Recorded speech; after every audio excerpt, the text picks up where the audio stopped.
नमस्कार, स्वागत आहे तुमचं. आज आपण बघणार आहोत 20 एप्रिल 2026 म्हणजे आजच्या एका दिवसात आपल्या नाशिकमध्ये नेमकं काय काय घडलंय. चला तर मग थेट सुरू करूया.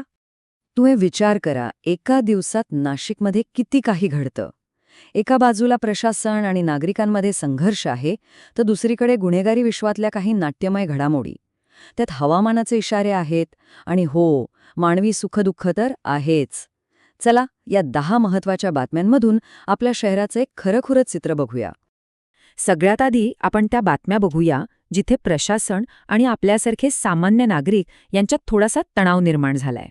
म्हणजे बघा, शहराच्या विकासासाठी काही निर्णय घेतले जातात, पण त्याचा नागरिकांवर काय परिणाम होतो, हा जो एक संघर्ष आहे ना, तो नेमका कसा दिसतोय ते पाहूया. हा आकडा बघा, 50. आता तुम्हाला वाटेल 50 म्हणजे काय एवढं? पण हा साधा आकडा नाहीये. ही एका मोठ्या कायदेशीर आणि प्रशासकीय संघर्षाची सुरुवात आहे. एक असा संघर्ष जो शहराची धार्मिक परंपरा आणि विकास यांच्यामध्ये अडकलाय. तर मुद्दा आहे आपल्या सिंहस्थ कुंभमेळ्याच्या परिक्रमा मार्गाचा. आता झालंय काय की जो नवीन मार्ग प्रस्तावित आहे त्यामुळे आपल्या जमिनी जातील अशी भीती तब्बल 50 पेक्षा जास्त शेतकऱ्यांना वाटतेय. आणि म्हणूनच त्यांनी थेट हायकोर्टात धाव घेतलीय. आता कोर्टाने सरकार आणि महापालिकेला नोटीस पाठवून विचारले काय आहे हे प्रकरण. त्यामुळे हा वाद आता आणखी वाढणार असं दिसतंय. बरं, आता पुढचा आकडा, आणि हा खूप मोठा आहे. 1,18,100. पावसाळा अगदी तोंडावर आलाय आणि अशा वेळी नाशिक प्रशासनाने एक खूप महत्वाचं आणि तातडीचं पाऊल उचललंय, ज्याचा संबंध थेट या आकड्याशी आहे. बरोबर ओळखलत. पावसाळ्यात कोणतीही दुर्घटना नको म्हणून महापालिकेने शहरातल्या तब्बल 1,181 धोकादायक इमारती म्हणजे आपले जुने वाडे वगैरे यांना घरं रिकामी करायच्या नोटिसा पाठवल्या आहेत. आता बघा, तिथे राहणाऱ्या हजारो लोकांच्या सुरक्षेसाठी हे गरजेचं आहे, मान्य. पण त्याच वेळी त्यांच्या पुनर्वसनाचा प्रश्नही तितकाच मोठा आहे, नाही का? चला आता प्रशासनाच्या या घडामोडींमधून आपण वळूया गुन्हेगारी आणि तपासाच्या विश्वाकडे, कारण आज इथेही बरीच उलथापालथ झालेली दिसतीये. तुम्ही TCS प्रकरण ऐकून असालच. आज त्यात एक प्रचंड नाट्यमय घडामोड झालीये. पीडितेने कसा काही धक्कादायक खुलासा केलाय की त्यामुळे केसला एक पूर्णपणे वेगळंच वळण मिळालंय.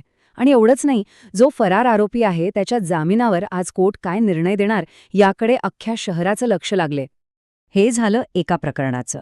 आता दुसरीकडे बघा, तो भोंदूगिरीच्या आरोपाखाली अटकेत असलेला अशोक खरात. पोलीस कोठडीची सुनावणी सुरू झाली आणि लगेच त्यानं तब्येत बरी नसल्याचं कारण पुढे केलं. म्हणजे तपास टाळण्याचाच हा एक प्रयत्न दिसतोय. आणि आता ही बातमी ऐका, ही कदाचित आजच्या दिवसातली सर्वात मोठी आणि धक्कादायक बातमी आहे. बनावट कॉल सेंटर घोटाळा तर तुम्हाला माहितीच आहे, पण आता त्यात थेट पोलीस अधिकाऱ्यांवरच गंभीर आरोप झालेत. विचार करा, जेव्हा रक्षकच भक्षक बनल्याचा संशय येतो तेव्हा प्रकरण किती गंभीर होतं. आता याची हाय लेव्हल चौकशी होणार आहे, त्यामुळे यात अनेक मोठे मासे गळाला लागतील हे नक्की. पण थांबा, सगळ्याच बातम्या काही तणाव वाढवणाऱ्या नाहीत. काही ठिकाणी चांगली ठोस कारवाईसुद्धा झालीय. आपल्या कृषी विभागाने खतांचा काळा बाजार करणाऱ्यांना चांगलाच दणका दिलाय. तब्बल 27 केंद्रांचे परवाने निलंबित केलेत. आणि एवढंच नाही तर त्र्यंबकेश्वरमध्ये थेट फौजदारी गुन्हा दाखल केलाय. ऐन पेरणीच्या तोंडावर आपल्या शेतकऱ्यांसाठी ही खरंच एक मोठी दिलासादायक बातमी आहे. ओके, तर गुन्हेगारीच्या या गंभीर वातावरणातून आता थोडं बाहेर पडूया आणि आता आपण त्या बातम्या बघूया ज्याचा थेट परिणाम आपल्या रोजच्या जगण्यावर होतो, म्हणजे हवामान आणि प्रवास. आता बातमी आहे येलो अलर्टची. पण अनेकांना प्रश्न पडतो की हा येलो अलर्ट म्हणजे नेमकं काय. तर सोप्या भाषेत सांगायचं तर हा हवामान खात्याचा एक इशारा असतो. ते आपल्याला सांगतात, बाबांनो, पुढचे काही दिवस हवामान बिघडू शकतं, जरा जपून राहा, सावध राहा. तर नाशिक जिल्ह्यासाठी हीच बातमी आहे. आपल्या जिल्ह्यावर पुन्हा एकदा अवकाळी पावसाचं संकट घोंघावतंय. हवामान विभागाने पुढच्या 3 दिवसांसाठी हाच येलो अलर्ट जारी केला आहे. त्यामुळे आपल्या शेतकरी बांधवांनी तर विशेष काळजी घ्यायलाच हवी, पण खरं तर आपण सगळ्यांनीच थोडं सतर्क राहिलेलं बरं. एकीकडे ही हवामानाची थोडी चिंता आहे, पण दुसरीकडे रेल्वेने प्रवास करणाऱ्यांसाठी मात्र 2 एकदम चांगल्या बातम्या आहेत. पहिली खुशखबर, मुंबईहून येणाऱ्या आणखी 2 एक्सप्रेस गाड्या आता आपल्या नाशिक स्टेशनवर थांबणार आहेत. आणि दुसरी बातमी, वलसाड ते दुर्गापूर दरम्यान खास उन्हाळी गाड्या धावणार आहेत, ज्याचा थेट फायदा खानदेशातल्या प्रवाशांना होणार आहे. तर दिवसभरातल्या या सगळ्या घडामोडी आपण पाहिल्या, पण आता शेवटी एका अशा घटनेबद्दल बोलूया जी या धावपळीच्या शहरी आयुष्यात आपल्याला क्षणभर थांबून विचार करायला भाग पाडते. हा आकडा बघा, 23. फक्त 23. हे वय आहे एका तरुणाचं ज्याचं आयुष्य आज आपल्याच शहराच्या रस्त्यावर एका क्षणात संपलं.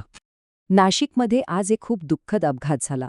एका भरधाव डंपरने धडक दिल्याने या 23 वर्षांच्या तरुणाचा जागीच मृत्यू झाला. बघा, शहराच्या विकासाची चाकं वेगाने फिरतायत हे खरंय, पण त्याच वेगासोबत रस्त्यावरची सुरक्षितता किती महत्वाची आहे हेच ही दुःखद घटना आपल्याला पुन्हा एकदा आठवण करून देते.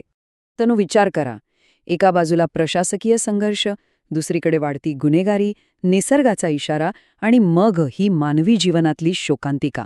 जेव्हा या सगळ्या घटना एकाच दिवसात घडतात तेव्हा आपल्या नाशिक शहराचं नेमकं कोणतं चित्र आपल्या डोळ्यासमोर उभं राहतं? एक असं शहर जे वेगाने धावतंय पण त्या धावण्यासोबत अनेक आव्हानं आणि वेदनाही घेऊन चाललंय का?